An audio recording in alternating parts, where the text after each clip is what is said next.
Welcome to the arcade. Hey, welcome to another episode of Fanthropological Arcade. We're still playing Tales of Phantasia. It's a long game. And we are barely started. It's a long, great game, you mean? I mean, so far I'm actually pretty happy with it. Yeah. As far as RPGs go, I could be like, man, this is miserable. Some stuff happened. Honestly, Yeah. we'll get back to the plot. Well, I mean, you broke out of the dungeon, going through the sewers with Mint, and then you got poisoned by a slug or something. So Mint was dragging you off, but then you got picked up by this mysterious Tornix D. Morrison. I actually think Tornix is explaining what has happened. Yeah. Like, I think in the 2 seconds of dialogue. No, I just found that interesting that the game is explaining. He is, yeah. He basically just said, hey, you're all here, but you guys have to stay here. Stuff with the pendants is going down. I've got to go to this mausoleum where Deus is kept. And you stay here. Sounds good. Yeah. Alright, okay. So, we're fast-forwarding through some plot here, hopefully. Because, I would ask where we're situated, but I'm sure once we get to the map, we'd actually be able to see. Yeah. Alright, so that mystery knight probably murdered our entire town. Mm-hmm. And Chester's like, we want revenge, because revenge is obviously the best way to solve this problem. Yes. Okay, come on, Chester, come on. 90s anime, you've got to get that revenge in there. I mean, that's interesting, right? I feel like there was a point where the fidelity of Super Nintendo games got so good that you actually approached this idea of telling an anime in Super Nintendo games. Yeah. What? Yeah, this is Master Tristan, the guy from before. The man who Tornix was the friend that he was going to visit. Isn't that convenient? Mm-hmm. Last Wizards! What? Wizards!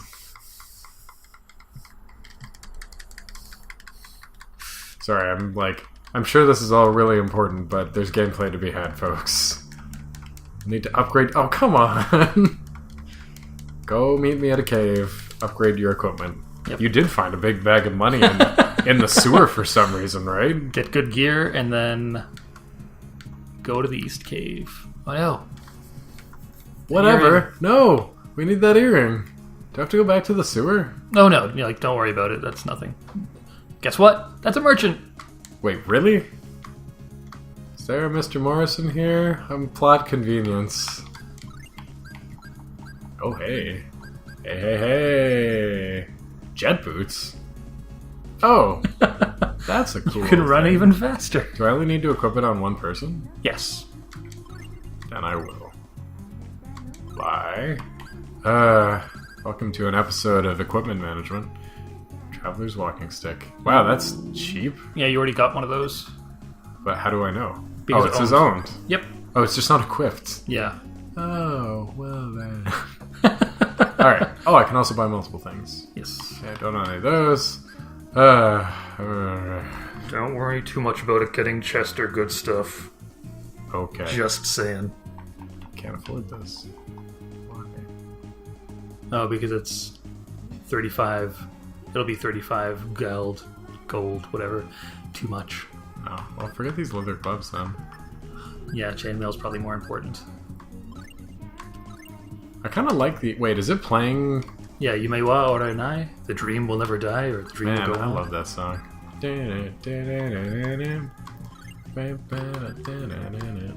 Also, I can sell all this old crap. Yep. Best. Okay, fine. And screw you, Chester.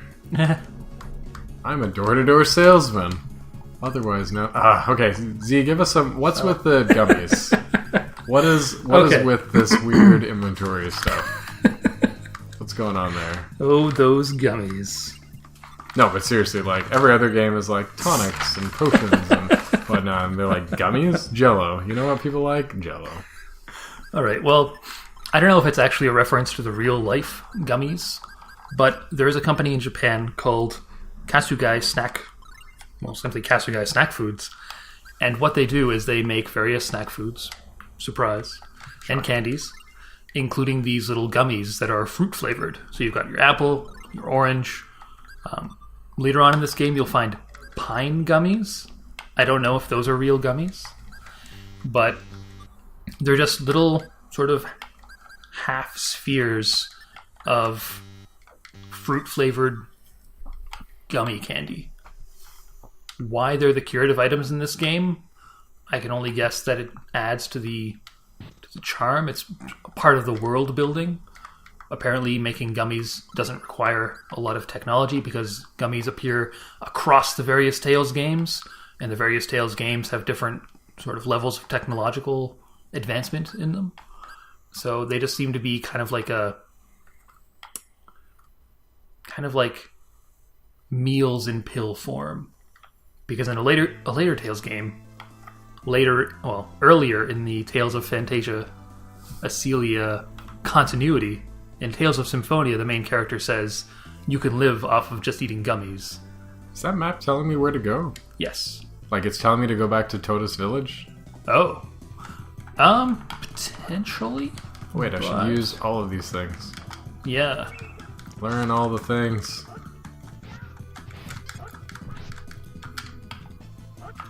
Yeah. It's really easy to get into the battle system once Yeah, you sorry, get over that little hurdle. I'm super hyped now that I vaguely understand it. Yeah, and you've got a healer backing you up, which helps. That's true. No, those are just the towns. Oh, that's why okay. they're flashing red. I was so just go find a cave then. Yeah. Actually, I might remember. Yeah, it's just to the east. I can read, thank you. Well, you know. Dual kick. Oh man. But another fun thing about the items. Let's cut out all this page. Is that one of the characters eventually gets a book? Well, yeah, he does. I mean, we'll get there. We will get there. But I was going to say one of the fun things about the items. That is a tiny little house on the map. It's just that is a very evident cave. Oh, hold on. Is that before this game, Namco made other games, arcade games, like Pac-Man? Well, yeah, Pac-Man, but they also made arcade RPG type games like Tower of Druaga. I've heard of that game, but I've never played it. Apparently, it's this game where you go from floor to floor in this tower. You're climbing up to fight this Demon King, and each floor has different items hidden on it, and I don't know if you equip them permanently or if you just have them on that floor, but there are things like shields and swords and boots and that kind of thing, and items like the jet boots later on, the red line shield, and the gauntlet, the hyper gauntlet. These are all things that the main character, Gil, short for Gilgamesh, in Tower of Druaga, can equip, and you can find them in this game. So it's like this fun little Namco callback. Oh boy, I'm gonna learn a thing. Yeah. I know you've learned several already. Yes, a few. Oh man. Okay, alright. Yeah. I understand. Poison kick. Okay, really. Scion kick. Your father had mastered this. When he was like 14, man. You're behind. Scion kick. Awesome. Is that better than both Scion Bolt and Scion Kick? I mean, I believe it's better, but it also costs more TP, of course. It's not good. I already don't I have to... Yeah. Oh, I need to... this is what you're talking about. Yep. Needing to learn both of them. Yep. How am I doing on the... Okay. Cool. So that's going to take a little bit of time. Yeah. Enter at your own risk. Well, yeah. Better take that's actually one of the reasons why it's kind of important to... fun. To, oh, crap. Was I supposed to do this? Oh, yeah, like, you can take them. It's just, I'm not sure which one should be taken out first. Anyway, I was going to say, that's why it's important to talk to NPCs and stuff in this game, because sometimes they'll be like, oh, hey, you're a swordsman? I've got this old book that teaches this technique, but I don't know anything about swords. Really? Yeah. The game's just like, whatever. Why was there just a skeleton standing next to... Because it's a specific enemy. I mean, just... Like a recurring enemy? No. Just taking what I know from things like RPG Maker. I guess this area has bugbears and owls and stuff. but ghouls and skeletons are not native to the area, so they had to have a separate sprite. Alright. An actual event instead of just a random encounter. That is a lot of creamy cheese. What are these monsters doing with Mixed Gummy? That's TP and HP, I'm assuming? Oh, yeah. Alright, can I save here? Nope. Gotta find a save circle. Yep. Alright, we're gonna keep... That is a really gross-looking orifice. Leads into the mausoleum. Okay. Hooray, undead monsters. Time to fight. Monster. What the... And they're just little mice. Door number 1. Oh man, what's in there? Is it a Deus? Of course. Please open it. Nope, it was not. I know it's a zombie. Get him. Dual kick. Wait, why am I not dual kicking? I guess because you weren't close enough. No, I can't, because everybody's... You can go into the Y and then change the form so that everything's backwards. And then you'll get Kless closer up. Because the characters can move while you're in battle, but they'll always sort of default to where they are set in that form. Alright, well, whatever. We're just gonna wail on him. Yep. Alright. Between Chester and Kless, that guy got no chance. Hey. Yeah. That sounds, like, important. What does Mantle do? A Plane Traveler's Mantle. Like, nothing? I think it boosts your stuff. What? How is that useful?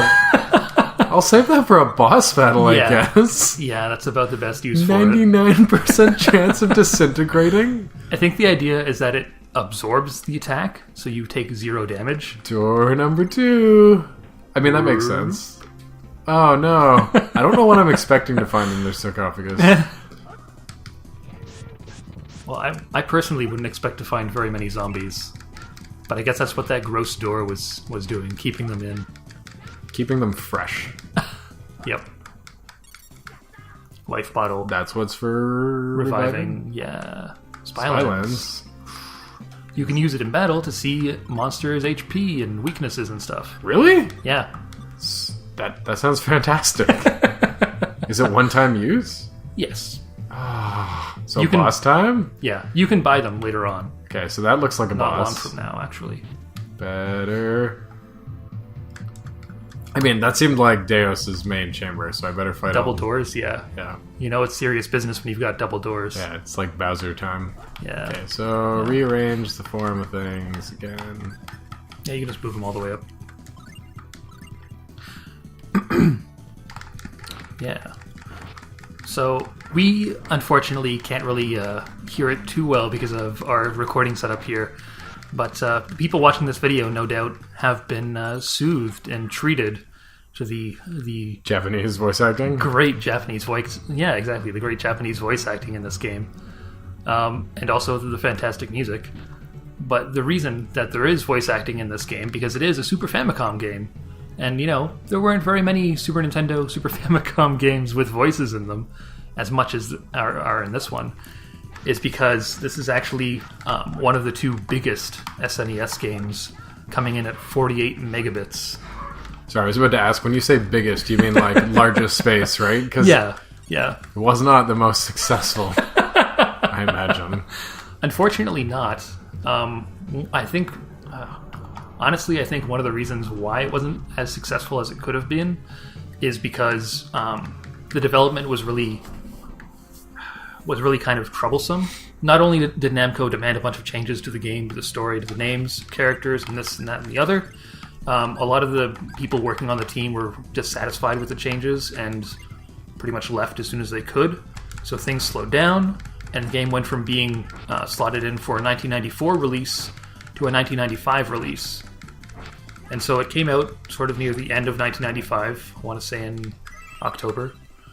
And that was all fine and good, but what came out in December of 1995 was a little game called Dragon Quest VI. Should I have gone through that big double door? Sure. I'm going to guess if I try to go through it, it's going to be like, this door is sealed because you need to do something downstairs. Probably. Yep. Man. You know your RPGs too well. Apparently. Anyway, so Dragon Quest VI came out in the same year, about a month or two after this game came out. And if you know anything about Japanese video games, Japanese RPGs, and Dragon Quest, you know that Dragon Quest is huge in Japan. People will take the day off. At least there's an urban legend that people take the day off, call in sick, all sorts of crazy stuff to play Dragon Quest when it comes out. So by the end of 1995, Dragon Quest dropped in December and sold. Let me find the numbers here. Let's get the ticker tape out and out. See how that goes. I've got to get my visor on and my armbands. I've got to go full bore accountant here. Dragon Quest VI sold 2.5 million copies by the end of the year, and Tales of Phantasia came out, roughly at the same time, and only sold 212,000 copies. So it was not a big game in Japan, but it was still popular enough for them to turn around and make Tales of... I think Tales of Destiny came next. That sounds right. Yeah. Then, like, a host of other Tales games. Yeah. Well, I mean, Enix had Dragon Quest at the time, Square had Final Fantasy, and I guess Namco figured, well, we can have Tales, because this is pretty cool, and did okay. Seriously, there's so many enemies. Like, I don't mind the leveling part and the getting items part, but it's just like, where is the save point? Is this a save point? No, this is... it's like a maze. That's right, it's an amazing game. I mean, I'm not disagreeing with that. Okay, so this is a saber. Sabers are probably less stabby, more slashy. Yep. Okay, interesting game mechanics. You know what? There is an item. Unfortunately, you haven't been able to find it yet. But there is an item you can buy called Holy Bottle. And that lowers the encounter rate. It might even bring it all the way down to 0, but not entirely sure. Just keep on slashing. Yeah, just keep on slashing. Dem bones. Dem bones, dem Actually, bones, in Dungeons & Dragons or Pathfinder, because I know they also have like a slash-stab difference. Oh yeah, piercing, slashing, and bludgeoning. Yeah. What are skeletons weak to? Bludgeoning? Bludgeoning. Yeah, so it's unfortunate you don't have a club right now, because that would be really useful. I mean, that'd be really cool if they carried that mechanic through. Alright, so you know what? Hopefully we're gonna get past... Long. Yeah, we're running a little bit long. So we're gonna hopefully encounter Deus in our next episode of Fanthropological Arcade. Until then, stay tuned!